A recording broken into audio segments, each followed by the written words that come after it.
Ejen-ejen takaful tak boleh terlalu selesa, tak boleh terlalu berbangga dengan cara lama. Contohnya pasal website. Ada yang kata bisnes saya masih boleh jalan selama ni tak ada website pun.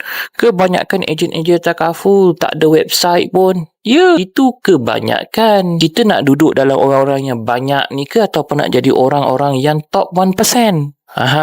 Memang betul selama ni bisnes you boleh jalan tanpa website. Tapi you tak nak ke guna tool yang boleh you leverage?